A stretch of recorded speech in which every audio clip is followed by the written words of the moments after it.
Presentación del libro El regreso del idiota, por Plinio Apuleyo Mendoza, Carlos Alberto Montaner, Álvaro Vargas Llosa y el prólogo hecho por Mario Vargas Llosa, para el semillero de política latinoamericana comparada con el profesor John Harold Rosso Rivera.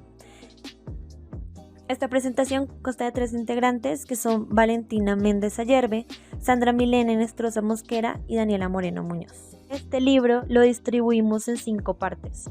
Primero empezamos con el prólogo, luego la parte 1 que va del primer capítulo hasta el capítulo 5, luego la parte 2 del capítulo 6 al 10, la parte 3 del capítulo 11 al 15 para terminar con la conclusión. Prólogo, Piedra de toque por Mario Vargas Llosa. En el prólogo, el escritor Mario Vargas Llosa ve entre la lírica explícita de Plinio Apuleyo Mendoza, Carlos Alberto Montaner y Álvaro Vargas Llosa un asomo de desmoralización. Es probable y poco gratificante constatar que si mucho ha cambiado es para que todo permanezca igual. Hace 10 años apareció el Manual del Perfecto Idiota Latinoamericano, en el que los autores arremitían con un punto tanto positivo como negativo contra los lugares comunes, el dogmatismo ideológico y la ceguera política que están detrás del atraso de América Latina. Este libro, que golpea sin misericordia, pero con sólidos argumentos y pruebas la incapacidad casi genética de la derecha no doméstica y la izquierda boba para aceptar una evidencia histórica, que el verdadero progreso es inseparable de una alianza irrompible de 2 libertades, la política y la economía, en otras palabras, de democracia y mercado, teniendo esto un éxito inesperado.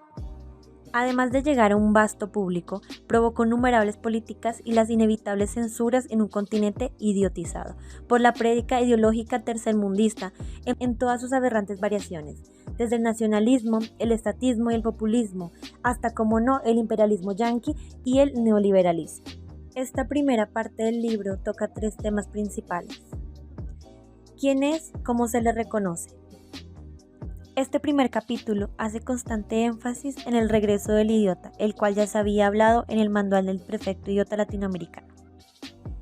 Este explica que para el idiota la caída del muro de Berlín debía tener reverso, pero no lo tuvo, al punto de que la mayoría de los países sovietizados están hoy incorporados a la Unión Europea. Como el desmantelado comunismo estaba allende toda defensa, el idiota global, el cual existe, orientó su nueva artillería contra la globalización, el neoliberalismo y el libre mercado. Y en Iberoamérica surgió el socialismo del siglo XXI, inexplicada respuesta al fracaso del siglo XX, de manos del apóstol Hugo Chávez, disque sucesor de Fidel Castro. Con el pasar del tiempo, el histriónico mandatario se enredó con el indigenismo, al cual también se ha apuntado Evo Morales en Bolivia, Rafael Correa en Ecuador y AMLO, Andrés Manuel López Obrador, en México. Pero como el mismo libro aclara, ¿ha cambiado nuestro personaje de antes a hoy? Sí y no. Sus dogmas se mantienen, claro está, pero algunos, como vamos a verlo, han sufrido maquillajes. El retrato de familia que de él hicimos debe modificarse porque ahora nos encontramos en una nueva generación de perfectos idiotas, generación no mayor de 30 años en estos umbrales del siglo XXI, que tienen muchas cosas en común como la de sus padres, pero también perceptibles diferencias. 2 izquierdas. Desde 1996, Iberoamérica ha girado a la izquierda, ante lo cual los autores recalcan: este viraje populista parece indicar que nuestros reincidentes lectores no están dispuestos a dejarnos ir. Pero en este nuevo ciclo populista se ha registrado un hecho novedoso: el deslinde de las izquierdas. Por un lado está la izquierda pura, que los autores llaman carnívora y que Chávez, Morales y Correa abrazan alegre y repetidamente. Y en algunos casos tal vez Kirchner. Tras ellos también anda el exmandatario Castro. El quehacer de estas personas influyentes, que es más que su pensar, lo tenemos delante. Desprecio en el juego democrático, estatismo al máximo, compra de sectores permeables, tratos con dinero, con promesas y arengas, etc. Por el otro lado está la izquierda pragmática, la vegetariana, representada por Lula da Silva en Brasil, Michelle Bachelet y Ricardo Lagos en Chile, Tabaré Vázquez en Uruguay. Sus economías las manejan profesionales que conocen la inflación y las periódicas devaluaciones que causan los déficits fiscales desmedidos, el empleo atrófico que genera un Estado patrón, etc. Pero no nos engañemos, todos estos aprecian a los carnívoros. También hay un tercer grupo de líderes izquierdistas, Los Regenerados, con Alan García en Perú y Daniel Ortega en Nicaragua, que parecen adscribirse a la corriente vegetariana. A través de buena parte del libro y con lógica acompañada de datos económicos y sociales, los autores prolijamente desmenuzan la vida y milagros de carnívoros y vegetarianos, un ejercicio muy adecuado para los ya conversos y muy conveniente para los idiotas que no deseen quedarse en la duda, donde siempre está presente el humor corrosivo que se manifiesta hasta en los títulos de los capítulos como Indígenas o disfrazados, El peronismo estrábico y Lo malo de AMLO. El mejor discípulo. Donde quiera que vaya, lo acompaña sus antologías desmesuradas, besos a Isabel II, abrazos a Akihito de Japón, elogios a Stalin en Rusia, a Mao en China, a Velasco Álvaro en Perú. Su pinta de marginal y su jerga le proporcionan un momento de popularidad entre sus devotos. Máscara que oculta de dónde viene y a dónde va. No en balde, según los autores, el personaje que solía gobernar Venezuela, Hugo Chávez Frías, es el que mejor justifica el título del libro. El dictador se ha dedicado a proyectos e ideas monumentales que, dado su escaso talento gerencial, es de esperar que no pasen de su trastienda.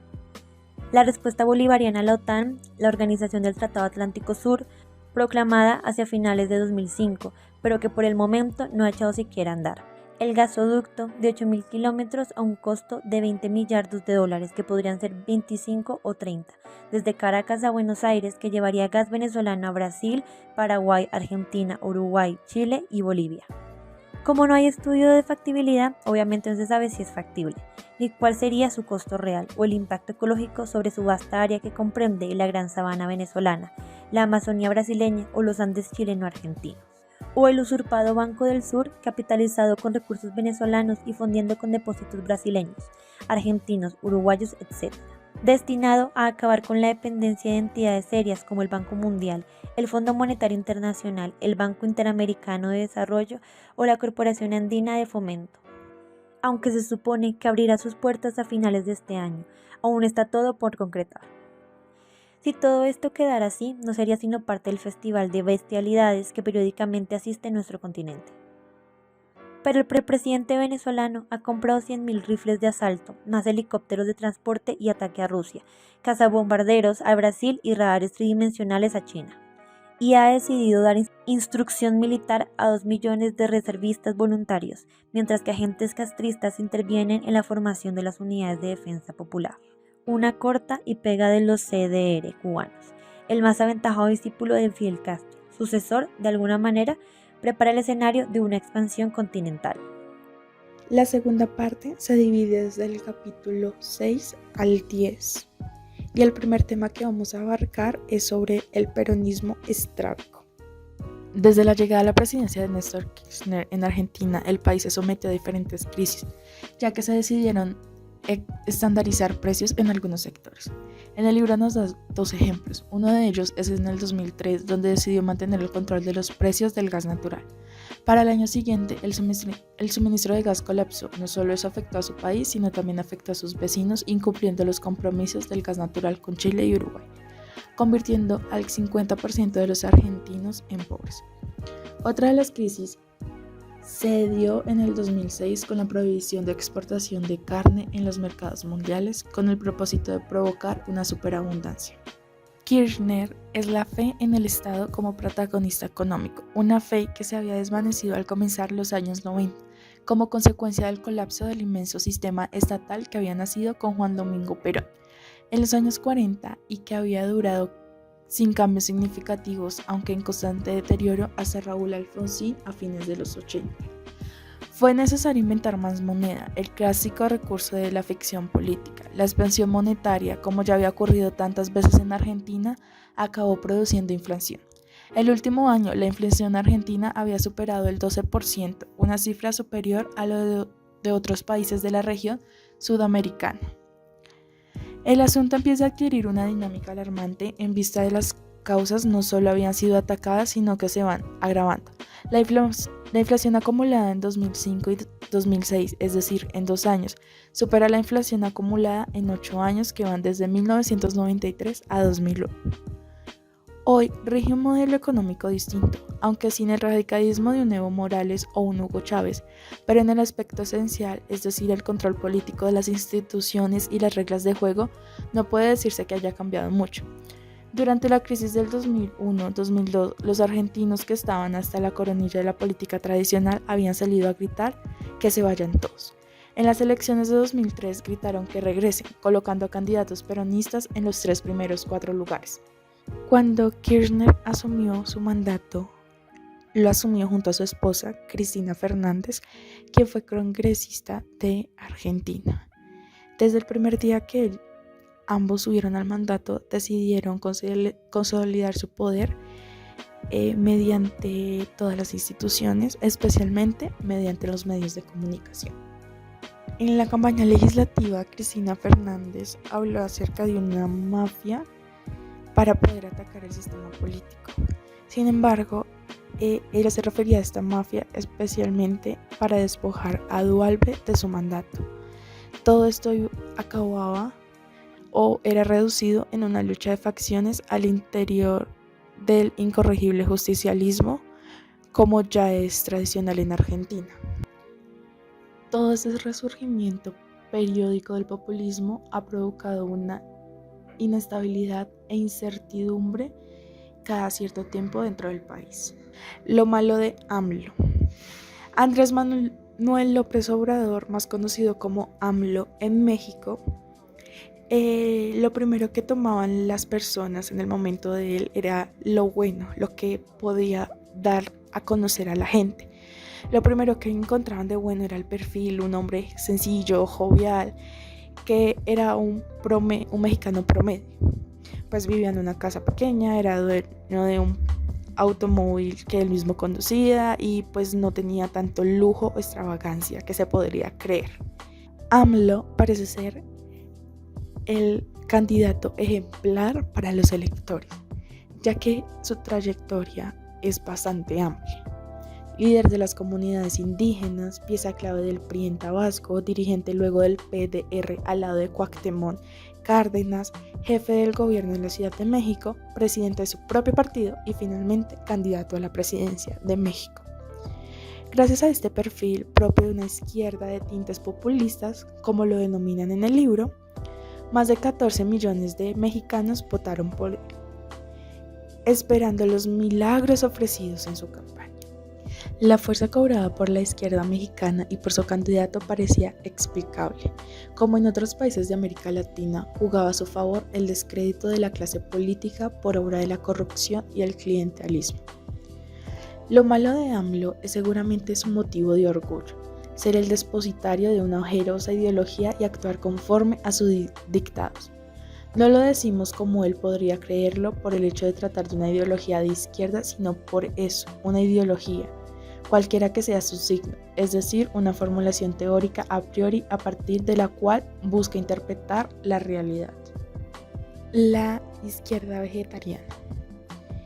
En esta parte del libro nos hablan acerca de una tercera vía. Esta tercera vía se nutre de la unión de dos grandes corrientes de pensamiento, de centro-izquierda, socialismo democrático y liberalismo,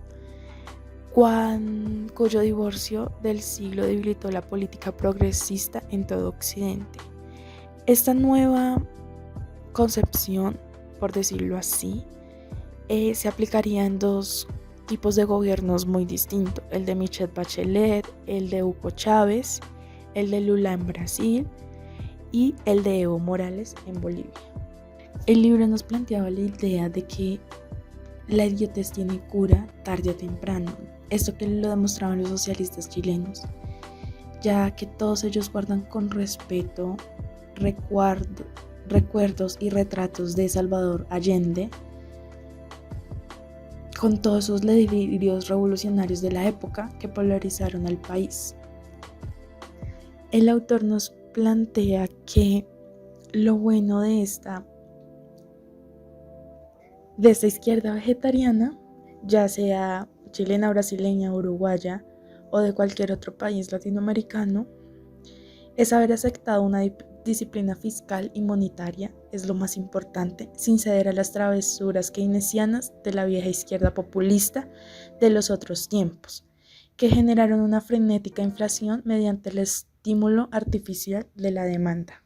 Ahora nos contextualizaremos en Uruguay con el presidente Tabaré Vázquez, que anda en estas mismas condiciones, donde esta realidad empuja hacia una izquierda vegetariana, pero tiene a bordo un gobierno y un amplio que lo llevó al poder. Bueno, un frente muy amplio. Este frente amplio forma parte de esta corriente que surge en América Latina en los años 70 por estos delirios revolucionarios de Castro en Cuba. Sin embargo, podemos encontrar que dentro de esta especie vegetariana, como se denomina en el libro, hay subespecies que están compuestas por clases similares, por dos clases muy similares de izquierda. Los excarnívoros, como se denominan, como el libro los denomina, que son travestis políticos forzados por la realidad o por el instituto de supervivencia a moderar sus entrañas. Y otros que son los falsos vegetarianos, que son las personas que solamente van a disimular. Todo esto nos dan este contexto debido a que quieren expresar si Daniel Ortega, el mandatario de Nicaragua, es un vegetariano, uno de estos de izquierda vegetariana. No se sabe si es lo uno o lo otro, si es uno de esos ex carnívoros o solo de unas personas que disimulan.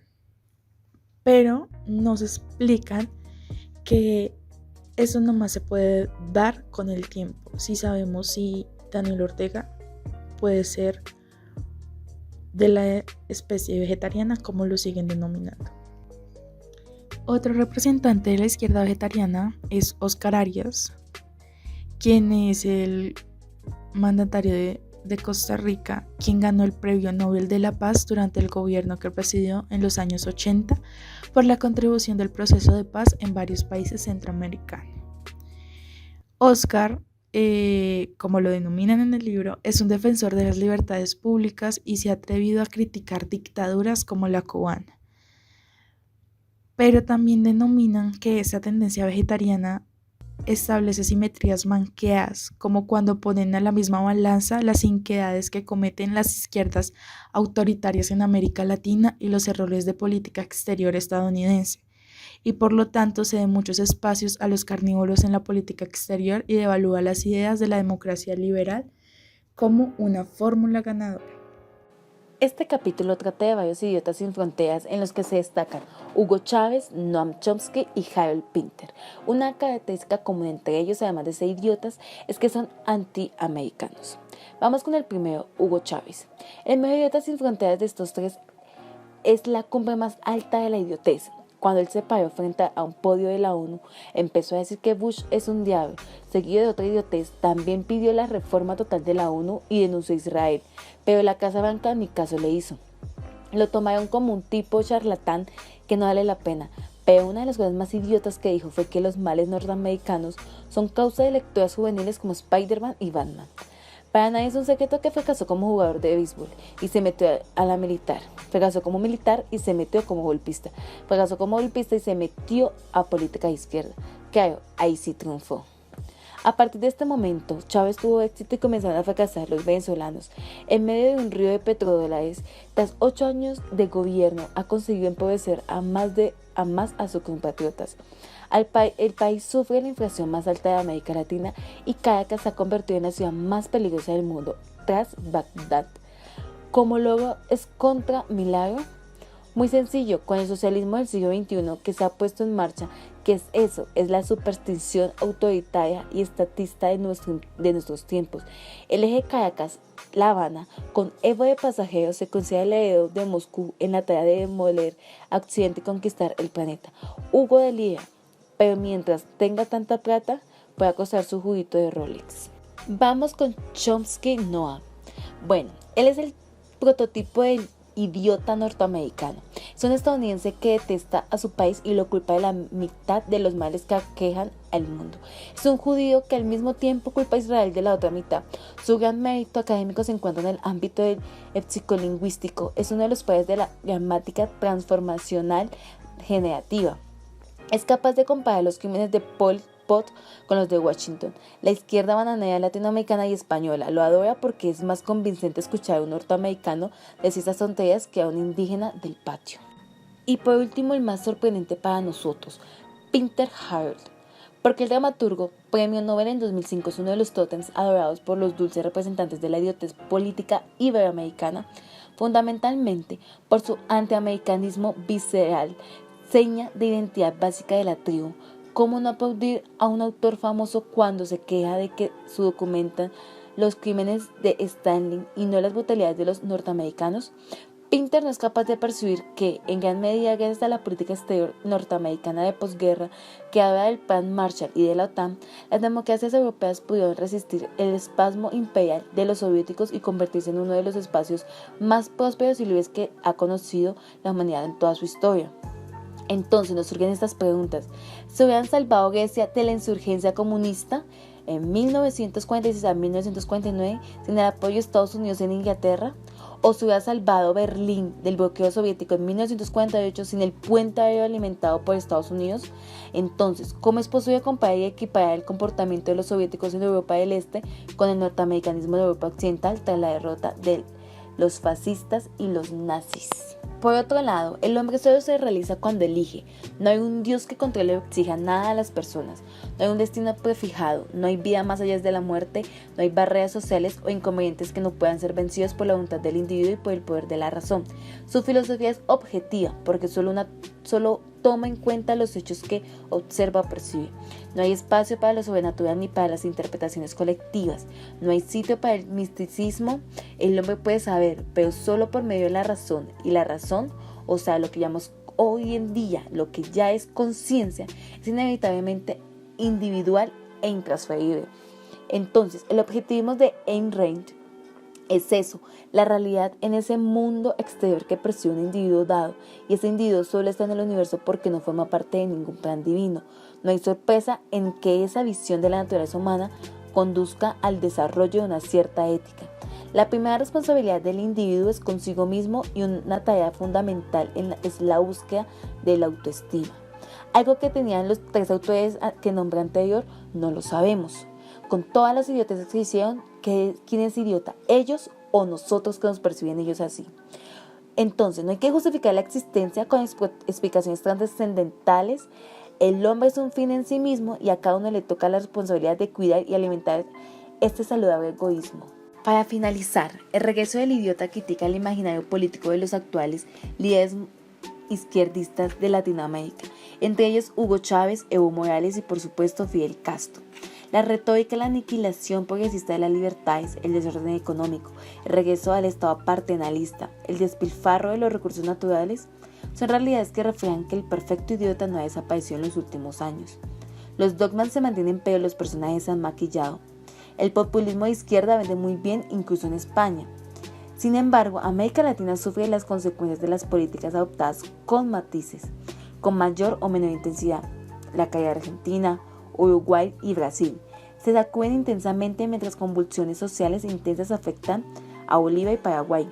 Ecuador está un paso más allá de la devastación en la etapa de la dolarización. Venezuela se debate en su soledad nacionalista. Mientras tanto, acá en Colombia, en la penetración económica continental, se le adiciona el desembarco de asesores militares. Eso ha de recordar y aplicar la frase de Benjamin Franklin: o caminamos juntos o nos ahorcarán por separado.